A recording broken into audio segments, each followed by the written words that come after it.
नमस्कार, news India देख रहे हैं आप। मैं हूं कुंदन जमैर। सुबह 8 बजे की 8 बड़ी खबरें सबसे पहले आपको दिखाते हैं। पहली खबर गृह मंत्री अमित शाह के पूर्वोत्तर राज्यों के 3 दिवसीय दौरे से जुड़ी है, जहां आज वो सबसे पहले सिक्किम जाएंगे। दूसरी खबर कांग्रेस की भारत जोड़ो यात्रा से है, जहां प्रियंका गांधी आज यात्रा में शामिल होंगी। तीसरी खबर कर्नाटक से कांग्रेस से जुड़ी हुई है, जहां आज कर्नाटक कांग्रेस चीफ की दिल्ली में ईडी के सामने पेशी होगी। चौथी खबर दिल्ली से है, जहां आज सीएम केजरीवाल एलजी विनय सक्सेना से मुलाकात करेंगे। पांचवी खबर महाराष्ट्र से है, जहां शिंदे और उद्धव गुट में चुनाव चिन्ह तीर धनुष को लेकर तकरार जारी है। छठी खबर ज्ञानवापी मामले की है, जहां कोर्ट शिवलिंग के कार्बन डेटिंग कराने पर फैसला सुना सकता है। सातवीं खबर सपा संस्थापक मुलायम सिंह यादव की है, जहां मेदांता में उनका इलाज जारी है और उनकी हालत नाजुक बनी हुई है। आठवीं और आखिरी खबर है क्रिकेट से जुड़ी हुई, जहां पहले वनडे में साउथ अफ्रीका ने 9 रनों से मैच जीत लिया है।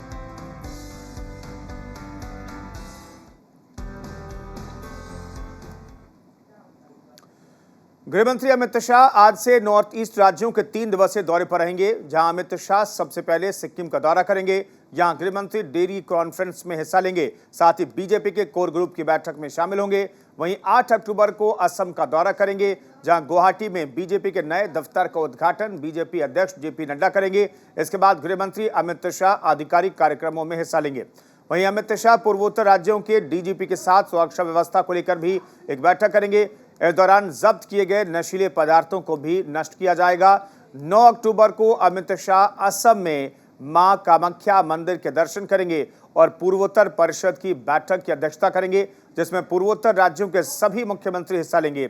इसके साथ ही असम में डेरा गांव में राज्य भर के एसपी के सम्मेलन की अध्यक्षता भी अमित शाह करेंगे।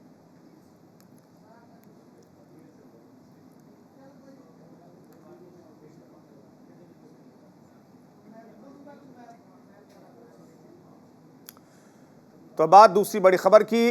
राहुल गांधी की भारत जोड़ो यात्रा लगातार जारी है। कांग्रेस अध्यक्ष सोनिया गांधी के बाद अब आज यात्रा में कांग्रेस की राष्ट्रीय महासचिव प्रियंका गांधी वाड्रा की एंट्री होगी। आज प्रियंका गांधी भाई राहुल के साथ मिलकर यात्रा में नया जोश भरने का काम करेंगी। 3570 किलोमीटर की इस यात्रा का असल मकसद देश भर में फैले भ्रष्टाचार, बेरोजगारी और बढ़ती महंगाई के खिलाफ विरोध प्रदर्शन करना है, लोगों को एकजुट करना है। लगातार कांग्रेस के दिग्गज इस यात्रा में शामिल हो रहे हैं और यात्रा में जोश भरने का काम करते देखे जा रहे हैं। अब प्रियंका गांधी यात्रा में शामिल होंगी और भाई राहुल के साथ पद यात्रा करेंगी। इससे पहले पार्टी महासचिव प्रियंका गांधी वाड्रा ने पार्टी अध्यक्ष सोनिया गांधी के कर्नाटक में भारत जोड़ो यात्रा में शामिल होने पर खुशी जाहिर की। प्रियंका ने कहा, उनके भारत जोड़ो यात्रा में शामिल होने से यात्रा को और मजबूती मिलेगी और कार्यकर्ताओं का उत्साह बढ़ेगा।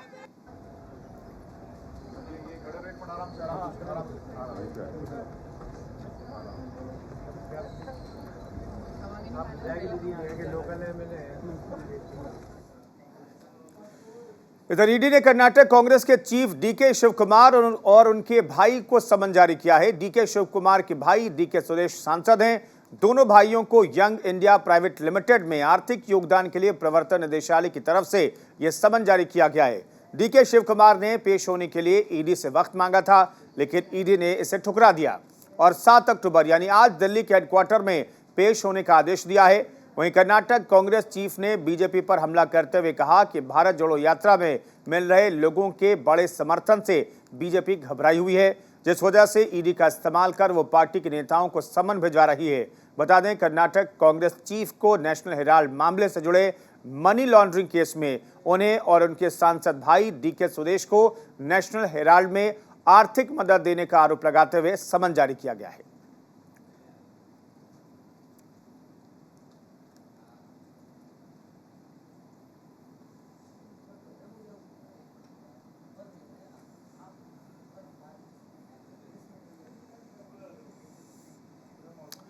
आज दिल्ली के मुख्यमंत्री अरविंद केजरीवाल एलजी विनय कुमार सक्सेना के साथ मीटिंग करेंगे। आज शाम करीब 4 बजे दोनों के बीच मुलाकात होगी। उम्मीद की जा रही है कि दोनों में कई मुद्दों को लेकर सकारात्मक बातचीत होगी। हालांकि दोनों के बीच चल रही तकरार कुछ और ही इशारा कर रही है। मुलाकात से पहले केजरीवाल ने ट्वीट कर एलजी पर तंज कसा है और एलजी विनय सक्सेना को कूल रहने की सलाह दी है। केजरीवाल के इस ट्वीट पर बीजेपी ने पलटवार किया है। बीजेपी सांसद मनोज तिवारी ने इसे छिछोरापन करार दिया है।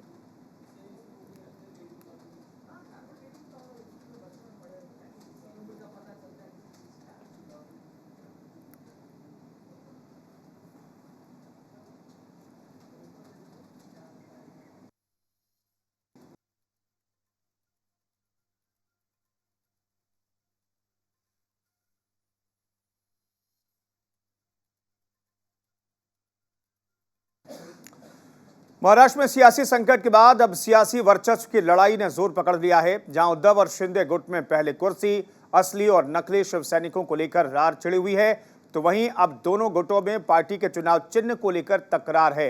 निर्वाचन आयोग के दफ्तर तक ये तकरार पहुंचने वाली है। जानकारी के मुताबिक आज शिंदे गुट पार्टी के चुनाव चिन्ह तीर धनुष पर अपनी दावेदारी को लेकर चुनाव आयोग से मिलेगा और चुनाव चिन्ह पर अपनी दावेदारी पेश करेगा।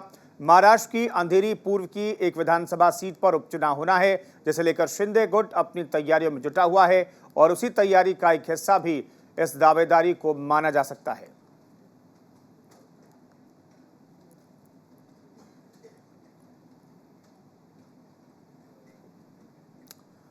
उत्तर प्रदेश के ज्ञानव्यापी मस्जिद के मामले में आज अहम दिन है।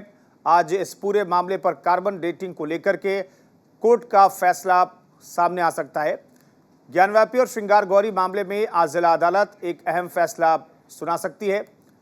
हिंदू पक्ष ने मस्जिद के वजूखाने क्षेत्र में मिले कथित शिवलिंग की कार्बन डेटिंग कराने की मांग की है, जिसे लेकर वाराणसी की ज्ञानव्यापी मस्जिद से जुड़े मामले में आज जिला अदालत अहम फैसला सुना सकती है। लेकिन उससे पहले मामले की एक और याची राखी सिंह ने जिला कोर्ट के फैसले को हाईकोर्ट में ले जाने की बात कही है। याचिकाकर्ता ने कहा है, अगर कोर्ट से कार्बन डेटिंग के लिए आदेश मिलता है तो जजमेंट आने में देरी होगी। जिला अदालत के इस फैसले को वो हाईकोर्ट में चुनौती देंगी। राखी सिंह की तरफ से खड़े विश्व वैदिक सनातन संघ ने भी कार्बन डेटिंग कराने का विरोध किया है। कार्बन डेटिंग को लेकर हिंदू पक्ष दो भागों में बंटा हुआ नजर आ रहा है, लेकिन जिला अदालत आज शिवलिंग की कार्बन डेटिंग करवाई जाए या नहीं, इसे लेकर के फैसला सुना सकती है।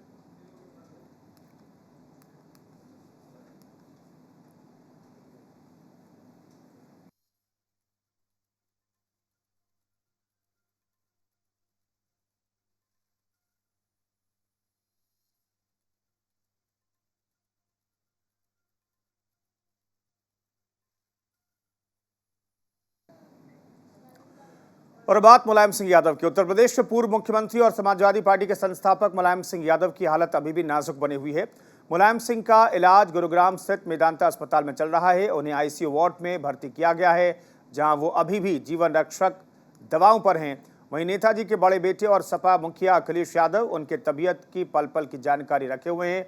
वो अस्पताल में मौजूद हैं।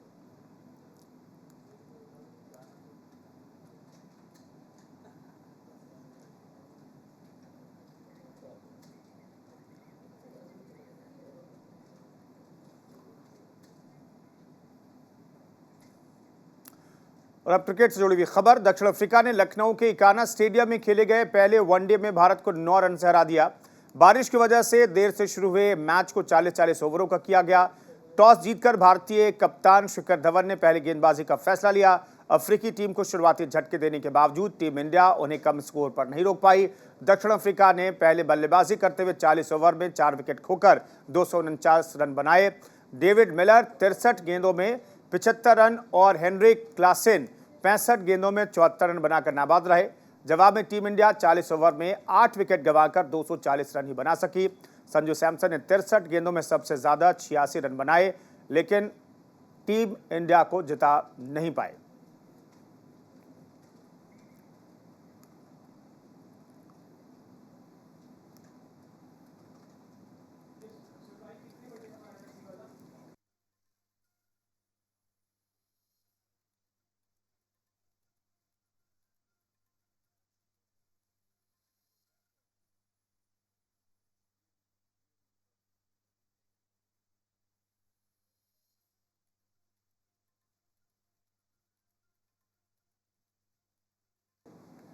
तो 3 मैचों के सीरीज में भारत अब 1-0 से पिछड़ गया है। 9 रनों से हार झेलनी पड़ी है। तो साउथ अफ्रीका की टीम ने पहले वनडे मुकाबले में भारत को 9 रनों से हरा दिया। भारत की शुरुआत बहुत अच्छी नहीं रही, शुरुआती झटके लगे और इसके बाद भारतीय टीम उबर नहीं पाई। हालांकि बीच में कुछ बल्लेबाजों ने पारी को संभालने की कोशिश की। श्रेयस अय्यर ने ताबड़तोड़ बल्लेबाजी की, लेकिन उनकी बल्लेबाजी भारतीय टीम को जिताने में कामयाब नहीं रही। हालांकि संजू सैमसन ने भी अच्छी पारी खेली, लेकिन फिर भी वो जीत तक टीम को पहुंचाने में नाकामयाब रहे और भारतीय टीम 9 रन से ये मैच हार गई।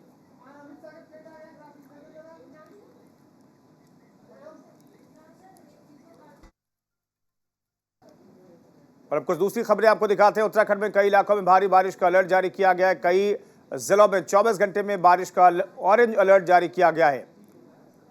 मौसम विभाग की चेतावनी के बाद प्रशासन अलर्ट मोड पर है। बारिश की वजह से 7 जिलों में स्कूल बंद रहेंगे। तो इस वक्त की बड़ी खबर आपको बता रहे हैं, मौसम विभाग ने चेतावनी जारी की है। बारिश की वजह से 7 जिलों में बंद रहेंगे स्कूल। इस वक्त की बड़ी खबर। तो उत्तराखंड में कई जिलों में, कुछ इलाकों में भारी बारिश का अलर्ट, हालांकि ऑरेंज अलर्ट जारी किया गया है। कई जिलों में 24 घंटे में बारिश का ऑरेंज अलर्ट जारी किया गया है। मौसम विभाग ने चेतावनी जारी की है, जिसके बाद प्रशासन अलर्ट मोड पर काम कर रहा है। बारिश की वजह से 7 जिलों में स्कूलों को हालांकि बंद किया गया है, चूंकि ऑरेंज अलर्ट जारी किया गया है। ऐसे में एहतियातन 7 जिलों में स्कूलों को बंद रखने का फैसला किया गया है। 24 घंटे के दौरान उत्तराखंड के 7 जिलों में भारी बारिश का अलर्ट है। हालांकि ऑरेंज अलर्ट बताया जा रहा है कि ऑरेंज अलर्ट है, यानी कि कम खतरनाक हालात होंगे, लेकिन एहतियात बरतने की जरूरत होगी। कई जिलों में 24 घंटे में बारिश का ऑरेंज अलर्ट जारी किया गया है। उत्तराखंड के मद्देनजर मौसम विभाग ने कहा है, इन जिलों में सतर्कता बरतने की जरूरत है। पहाड़ी इलाकों में बारिश के बाद हालात बद से बदतर हो जाते हैं, इसलिए इन इलाकों में ज्यादा सतर्क रहने की जरूरत है।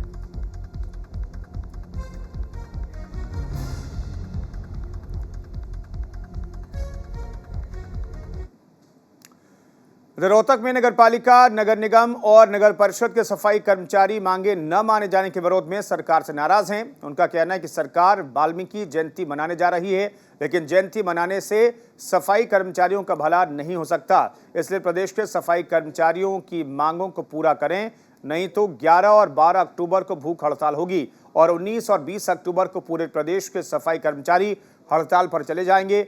यह ऐलान नगरपालिका कर्मचारी संघ हरियाणा के संगठन नेता राज्यपाल ने एक प्रेस कॉन्फ्रेंस में किया है।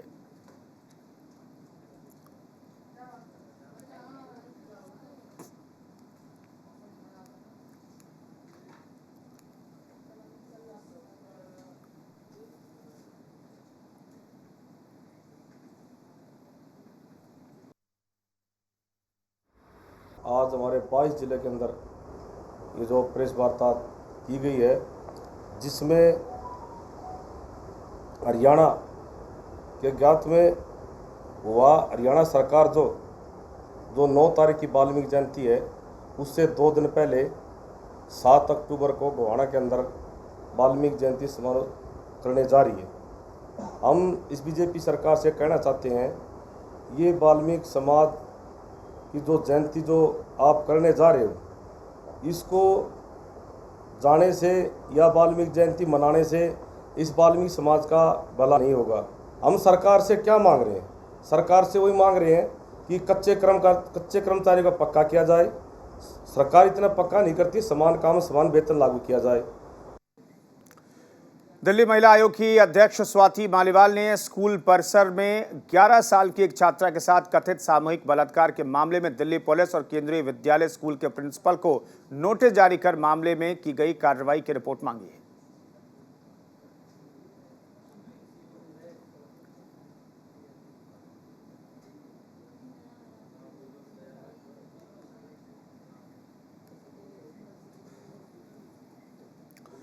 अंकिता हत्याकांड के बाद जहां पूरे प्रदेश में बेटियों को लेकर एक अलग ही मुहिम चल रही है, वहीं श्रीनगर पौड़ी गढ़वाल से एक हैरान कर देने वाला मामला सामने आया है, जहां पिछले 3 साल से एक महिला संदिग्ध परिस्थितियों में गायब है। बताया जा रहा है कि महिला के ससुराल वाले उसे 2 बेटियों को जन्म देने के बाद से परेशान कर रहे थे, जिसके बाद महिला के परिवार ने ससुराल वालों पर उसकी हत्या का आरोप लगाया है। पुलिस मामला दर्ज कर जांच में जुटने की बात तो कहती है, लेकिन किसी नतीजे पर अभी तक नहीं पहुंची है।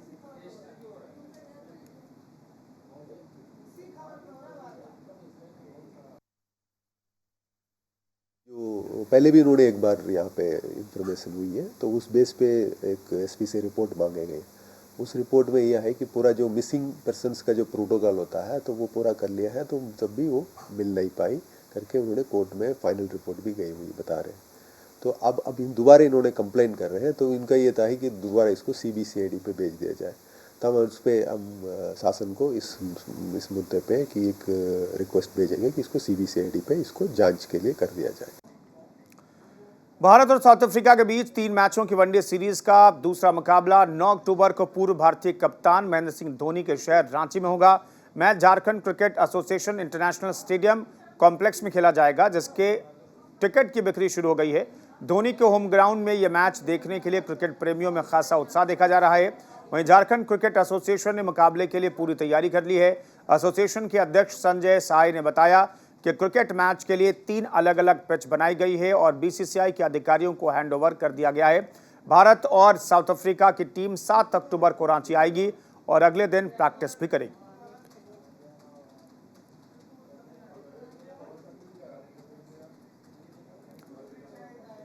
तो रांची में अगला मुकाबला होगा भारत और साउथ अफ्रीका के बीच। कल लखनऊ के कान्हा स्टेडियम में मुकाबला हुआ था। भारत की हार हुई थी, 9 रन से साउथ अफ्रीका की टीम जीती थी, लेकिन अब रांची में कमबैक करने की चुनौती होगी भारतीय टीम के सामने।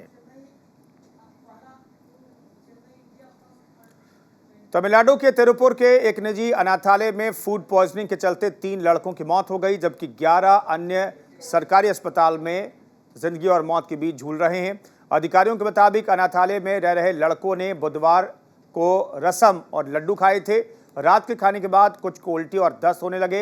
हालांकि तब तक किसी की हालत ज़्यादा गंभीर नहीं थी। सुबह नाश्ते के बाद अनाथालय में रह रहे लड़कों की हालत बिगड़ गई और कुछ बेहोश हो गए, जिसके बाद सभी को पास के अस्पताल में भर्ती कराया गया। हालांकि बाद में इन्हें तिरुपुर और अविनाशी के सरकारी अस्पताल में शिफ्ट कर दिया गया। इस मामले में जिन 3 लड़कों की मौत हुई है उनकी उम्र 18 से 13 साल के बीच है। वहीं तिरुपुर के जिलाधिकारी S विनीत के मुताबिक उन्होंने अस्पताल का दौरा किया है। डीएम ने कहा कि सैंपल्स को कलेक्ट करने के बाद जांच के लिए भेजा गया है। शुरुआती जांच रिपोर्ट में मामला फूड पॉइजनिंग का सामने आया है। उन्होंने कहा कि हमने जांच का आदेश दे दिया है। जांच में अनाथालय की अगर लापरवाही पाई गई तो उसके खिलाफ कड़ा एक्शन लिया जाएगा।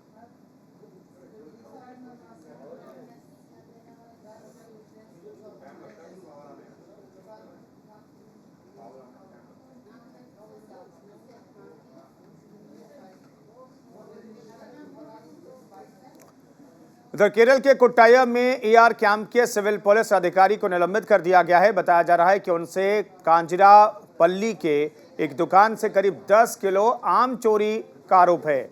वहीं जब चोरी का CCTV फुटेज सामने आया और केरल पुलिस की छवि खराब हुई तो कार्रवाई की गई। आपको बता दें कि घटना 28 सितंबर की रात की है।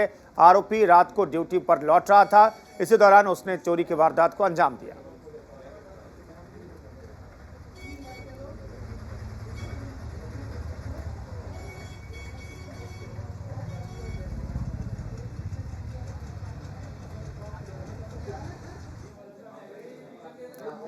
भारत का पहला अनअटेंडेंट ट्रेन ऑपरेशन जल्द शुरू होगा और चेन्नई में बिना ड्राइवर की मेट्रो ट्रेन चलेगी।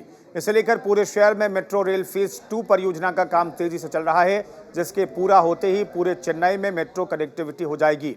आपको बता दें कि कोरोना के बाद चेन्नई मेट्रो में यात्रियों की संख्या बढ़ी है। फिलहाल शहर में 40 सक्रिय स्टेशन हैं। वर्तमान में केवल आधे शहर में ही मेट्रो स्टेशन है, इसलिए चेन्नई शहर और उसके आसपास कनेक्टिविटी की कमी है, जिसे देखते हुए मेट्रो रेल फेज 2 परियोजना का काम पूरे चेन्नई शहर में तेजी से चल रहा है। फेज 2 में अनअटेंडेड ट्रेन को भी शामिल किया गया है। ये भारत का पहला अनअटेंडेड ट्रेन ऑपरेशन होगा।